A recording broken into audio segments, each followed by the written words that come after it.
Welcome back, Lorenzonites, to KSP to Mars episode 67. And if I did one episode per year of my life, I'd be a very old man by now. Fortunately, I'm doing them a little bit quicker. We're setting off for Mars this episode with the unmanned KISS, keep it simple, stupid Mars Explorer. We have it here. We have a transfer stage, which is small and chemical, and a tiny lander. The interesting question of the day is, of course, if this is going to function.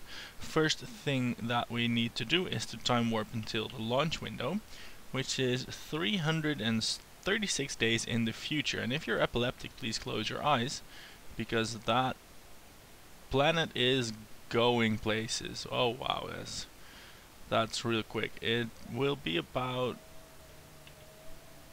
oh, we can't go over 100,000. Maybe we have to switch to something else to allow a higher time warp, because crazy fast as this appears, it still isn't fast enough. So let's switch to the power relay. That's an archaic relic from days gone by. The whole power beaming infrastructure, don't think it works anymore. We have... no, there's no reception happening. We have some fuel in this. We could fly it somewhere, but then what would be the point? We're going to use it for time warping purposes. So let's keep an eye on the alarm clock there, and here it's going rather rapidly. 20 more days to go. I don't even know how fast that time acceleration was. Was that 10 million times? Could have been, or just a million times. Anyway, real fast time acceleration. So that's 3 days now. Let's get back to the KISS. We're not going to go to I'm Alive.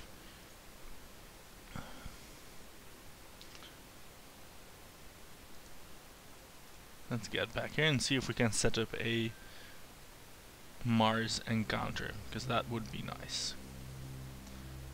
Is Mars targeted yet? Yes, it is. Wow.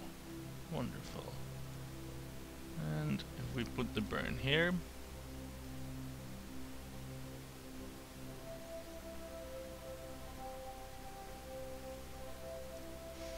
and of course now we zoom out and see how that's going on. That's already overshooting by a fairly large margin.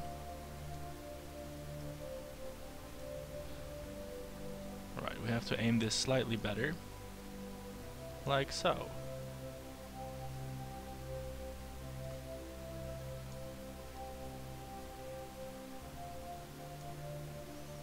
We're 2 degrees off. Closest approach will be there. That doesn't make a lot of sense. That doesn't make too much sense.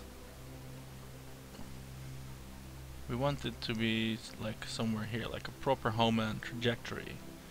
So maybe we need to aim this thing more still, like so.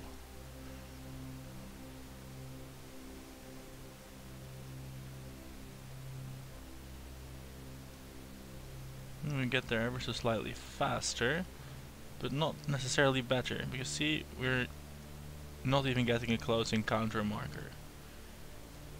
Let's see what we can do by tweaking the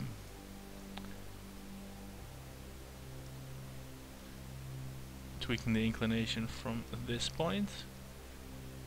And there we have a separation of some amount. And with this second course correction, we get the encounter.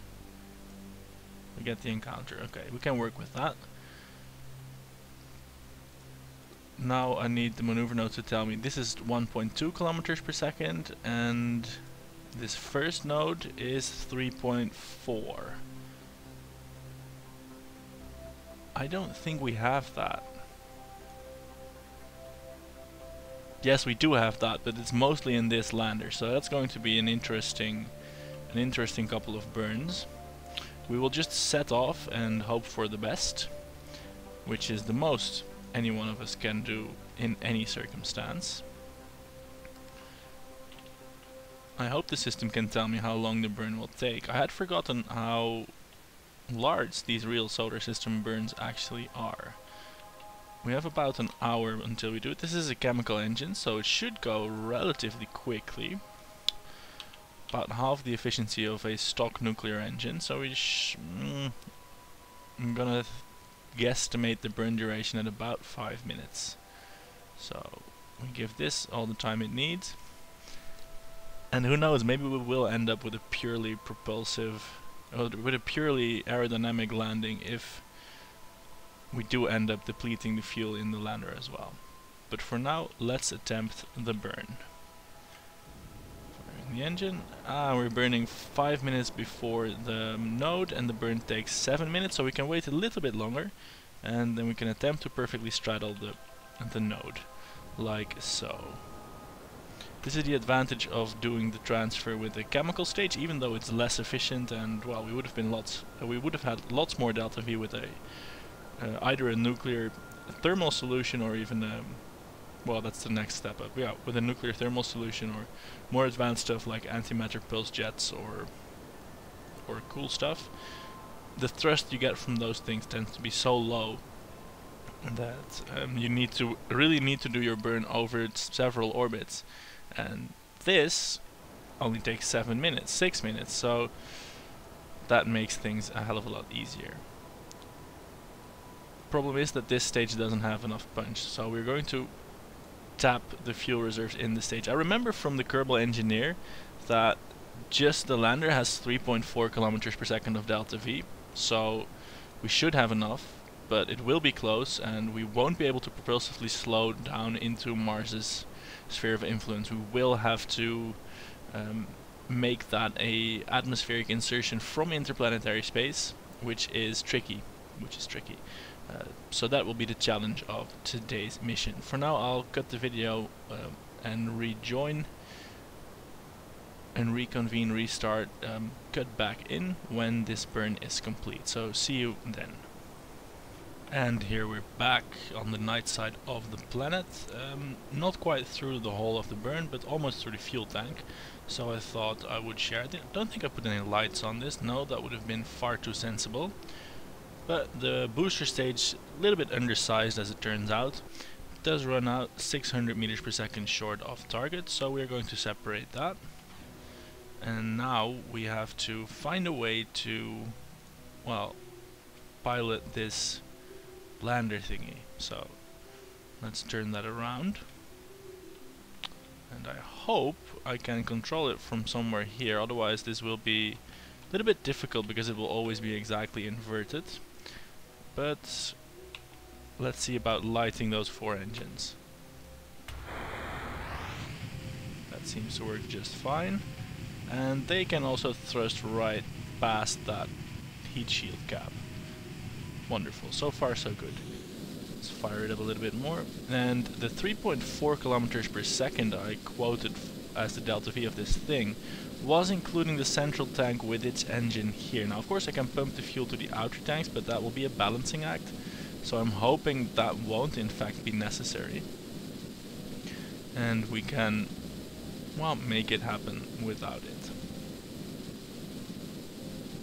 We are almost through the first bit of our Mars insertion burn. Just 200 meters per second to go.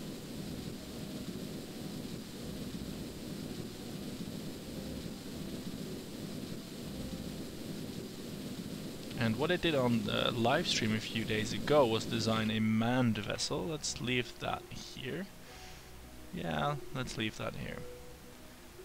We'll rule this burn as being complete. And now we get to see what this thing does. We get to tweak this maneuver node so that we do actually end up hitting the target. We can reduce it ever so slightly.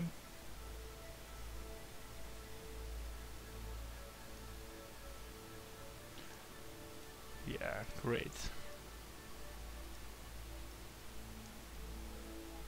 Great. So this happens in 162 days. Going to try and orient the ship that way. The problem is, of course, that we are now not actually pointing at that thing, but pointing in the wrong direction. So we need to do a complete 180, which will put the indicator, I think, here. sort of, almost. Because here it's point, yeah. So that would put it here. I'll leave it here anyway, and I'll start the time warp towards that half year later. If you've watched the live stream a few days ago, we designed a manned Martian lander, and I'm very anxious to use that one. But I've decided I'm going to focus more on single missions and not on the whole overarching, oh my god, we have a space program vibe thing. So we're going to just time warp this thing all the way to Mars, and then we will worry about additional... Oh, right, it's Kerbal alarm clock being a bother. And then we shall worry about additional missions, and it will just happen a few years later, much like they do in real life.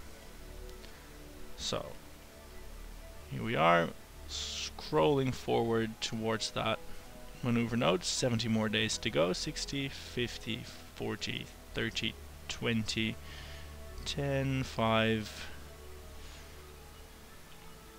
Right.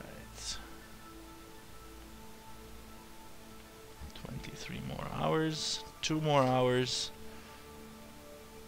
We are almost there. Time warping is an art in and of itself. And the fuel is going to be extremely tight on this mission and this burn. So I do wonder what will happen. What will happen first and foremost is that we shall try and align our ship this way. I think that will do it. And here we go. Firing engines. A kilometer per second. The fuel tanks are already half depleted, which is a little bit disappointing, really.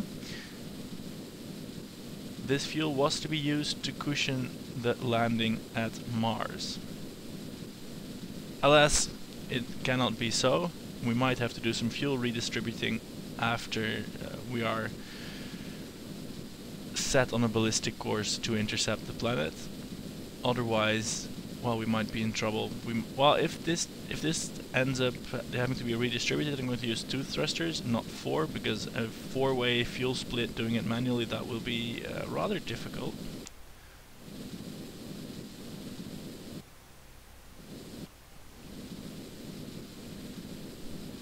Yeah, it's going to be just about sufficient what's in the tanks here. Not quite, but almost. And then all that remains is, of course, a fine-tuning of that trajectory. Right, 131 meters per second off. Does that actually give us an encounter here? Not quite yet. Closest approach, 3.7 million kilometers. So what we're going to do now, and I'm loath to do this because this will completely screw with my landing plan, is we shall pump more fuel into these thrusters. And we shall give it half. And we shall give it half of the oxidizer as well. And then shunt the rest to the other tank. And then hope that the parachutes actually will suffice. One thing, of course, without fuel, it will be really absolutely very light. So that is something, I suppose. But I could have done my rocket science just a little bit better and brought more delta V, I suppose. So here we go. Let's slowly fire up the engines and see if we can reduce this approach to something approaching 0. Oh yeah.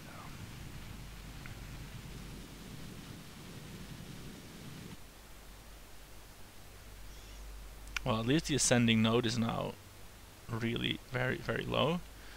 And let's see if I can make a new maneuver node with just pro and retrograde. That should be able to get us really close. Yeah, and this is a prograde thing, so I'm going to aim my ship retrograde. Aim the ship exactly retrograde, and then ever so slightly burn.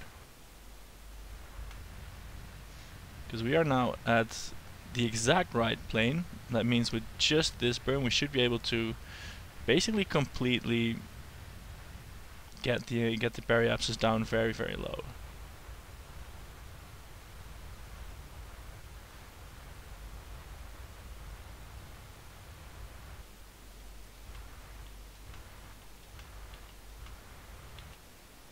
There we go, that's 2,000 kilometers. That's okay, now it's increasing again. So if we do from the apoapsis a slight burn, now I'm going to try and focus the view on Duna, and then tweak the maneuver node. Where is that maneuver node? Wow, this is a little bit of disjointed space tweakings.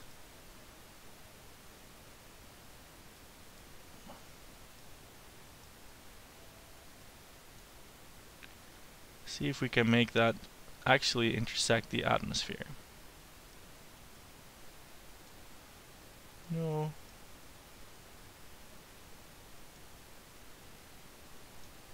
Yeah, this seems to be a good idea.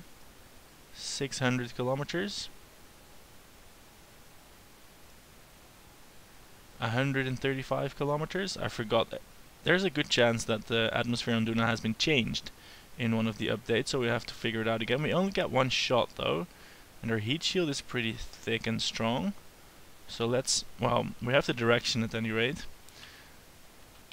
Let's, oh, but we don't have the actual direction. Shit. Do we have monopropellant on this? We do not. So I think this ought to be our vector, and the burn will happen in 114 days. So we'll time warp over there, put down the 6 meters per second, and then do our best to redistribute the fuel to 4 thrusters.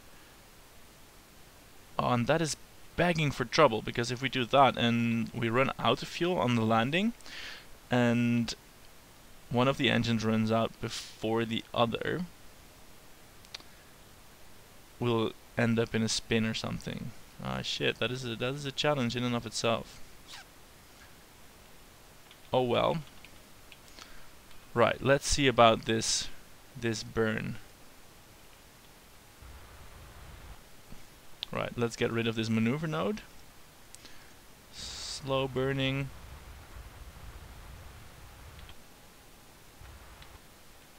Okay, we need to turn around a little bit.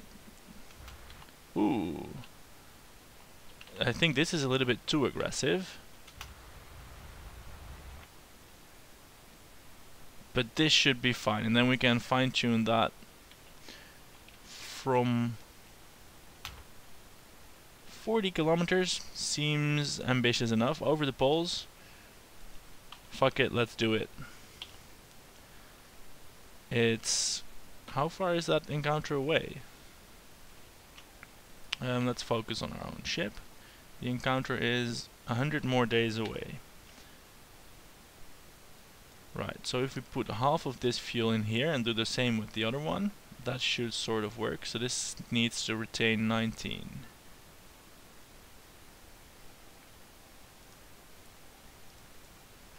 And this needs to retain 22.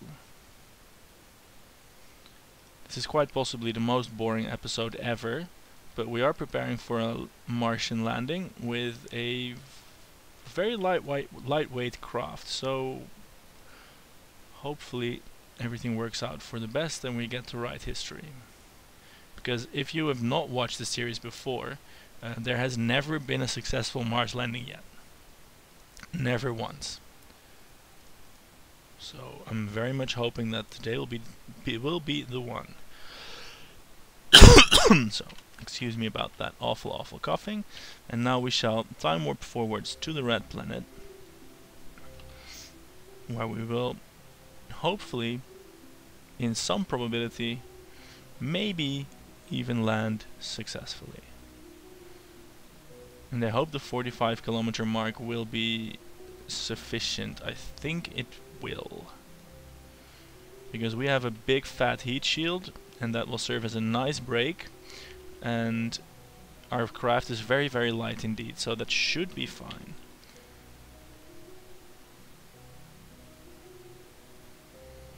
So here we go. Is our periapsis still 40 kilometers? In fact, it has turned to 0. So we shall see about burning the engines to fix that.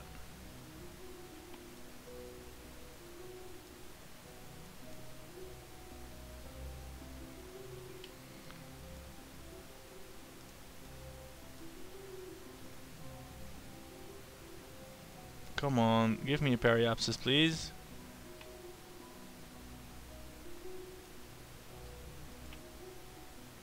How is that now 200 again? Did it just not show before? 50? 41? Let's do 41. We will come in screaming over the poles, doing many amazing things. For now though, let's retract these solar panels. We will need them on the surface. Can we do science? Is there any science that still can be transmitted? Because we can transmit all we want. Because we should transmit all we want, because there's no way any of this is coming back. Observe the materials bay. No, robotic probes have, I think, thoroughly experimented with all of this.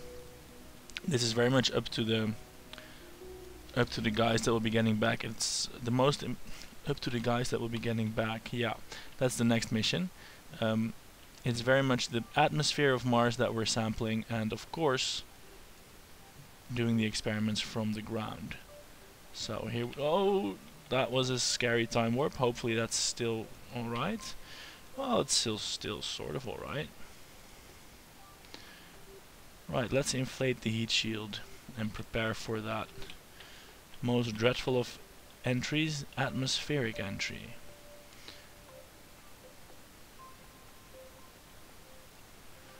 Hey, we are now pointed in the prograde direction. Is that...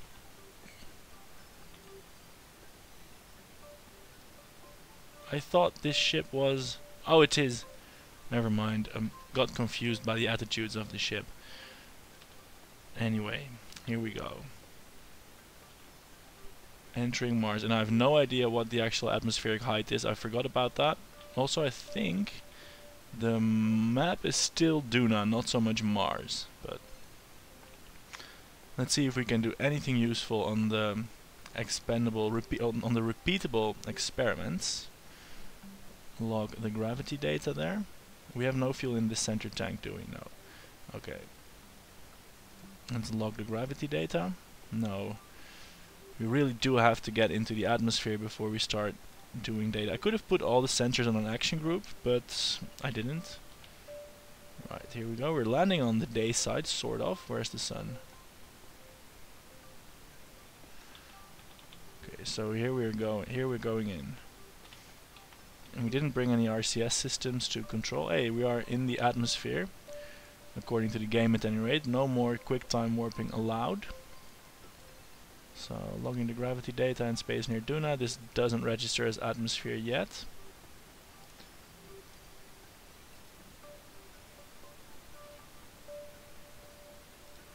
Wait. These need to open at a higher altitude.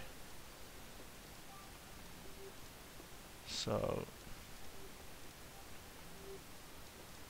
let's change those. And the other parachutes need to open... Well, that's alright, they can open at their lower altitude. They're only there for the last centimeter deceleration. Last centimeter deceleration. This is going to be the only video I make today because I obviously cannot speak. Right, we're coming in at 7 kilometers per second, which is properly fast for Mars. I mean, orbital speed around Mars is only about 3 kilometers per second, but we are coming in from Earth, and we Earthlings, we go fast. So, 100 kilometers.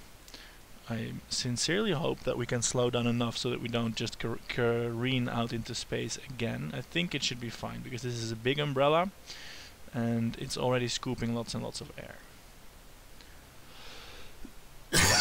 Even though I think the atmospheric pressure itself is still mostly negligible. Let's see, we did bring a sensor for that. It is, however, shaded by the heat shield. Gas chromatograph, show spectrometry reports. Let's have that let's let that instrument have a go at the atmosphere.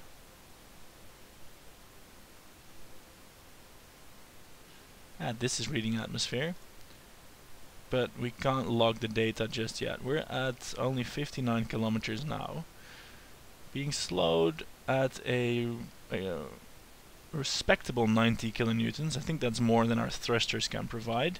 G-forces are starting to mount, and they should, because we don't have that much more quality time inside the atmosphere here. We need to get rid of at least 3 kilometers per second if we are to not escape back into space. And I think we might be alright, because we're decelerating right quick now. 190 kilonewtons, that's going really fast, temperature slowly rising, and this will take off the brunt of the speed. And we'll remember, we put the periapsis at 45 kilometers, and so far G levels are Kerbal safe even, so that is always good to know, because the next run, if this is successful, or even if this is not successful, the next run will be manned, and we would like them to survive. Right, are we on an entry trajectory? Let's have a look. Yes, we have been captured, so whatever happens we will remain with Mars. And that's good to know.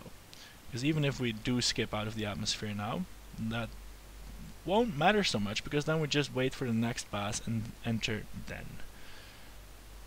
Electric charge is still being charged by these by these few solar panels that are pointing towards the sun. The burning has subsided. We are now only being decelerated at 150 kilonewtons, because most of the speed is in fact gone. And this is where the dangerous bit begins, because we are not in fact slow enough for parachutes or a fully powered descent, nor are we apparently slow enough, nor are we fast enough anymore for lots of aerodynamic friction. And once upon a landing I made the mistake of separating the heat shield now, and then once we get a little bit lower into the atmosphere, there would be another phase of shock heating, because then the atmosphere thickens a little bit, and that would incinerate the craft. Not today though. We are descending very, very slightly. Oh look, we have in fact decided to go in. We are committed to a landing. There's no way we're going to get out of it. And that's good. We still have, I'm estimating, about 200 to 300 meters per second of delta V, maybe even a little bit more. Yeah, let's say 400 to 500. But for now our vertical speed is low enough that we can let the atmosphere take care of more of our horizontal speed. What I am missing is the Kerbal engineering unit, because I have difficulty telling the altitude. Let's see, mystery goo in the atmosphere here, still no value in transmitting any of that. I sure hope we are not about to just slam into the ground. I know of no way to tell in this white landscape. I am going to fire the parachutes just to be sure. What? Okay, so that was apparently a 24 kilometer ice cap. Shit.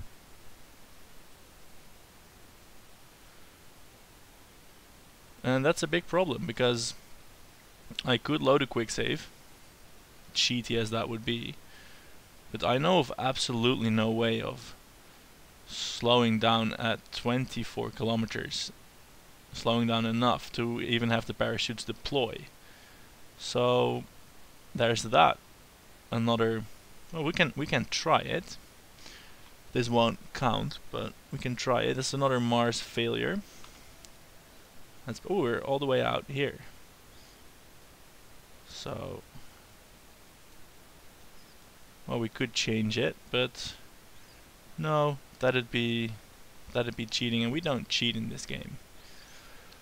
So we shall head to the Space Center and terminate the Mars KISS, another failure in the history of Mars probes. This time due to an unforeseen high altitude mountain. So what have we learned? Terminate this. What have we learned? We have learned that the poles are no-go zones. We need to land around the equator. Right. That's a little bit of an anticlimactic ending to today's episode. Let's have a look how far we need to wait for the next launch window. Well, we can't do that from here, I don't think. I will show you the vehicle that will take a man to Mars and hopefully back. It's much more high-tech than this one. It's the Martian one. and it's called a Martian because it will take a Martian, well, a man to Mars, who then will become a Martian. La la la la. Wonderful, I know. It's got a big booster stage that needs refining because it needs to boost harder. It's not boosting hard enough as is. It's got a small upper stage and got a fusion thermal interplanetary stage with 16 kilometers per second. So we can give the lander, which is swirled away in here, which is a fair bit heavier than our lander today, a lot of deceleration before gently letting it sink into the atmosphere. And this is a return craft because this thing, I think, does have the delta V to land and take off again from Mars. Or if it turns out to not have that, then it has enough delta V to get into space where it can then be rescued. Or if all that fails, it at least has a lot of delta V and a lot of thrust as well, which is important to land on Mars propulsively, although it also comes fully equipped with lots of parachutes. So we shall try this launcher in the next episode. For today, I hope you enjoyed another failure at landing on Mars. I'm Lorenzo, thanks for watching, see you next time.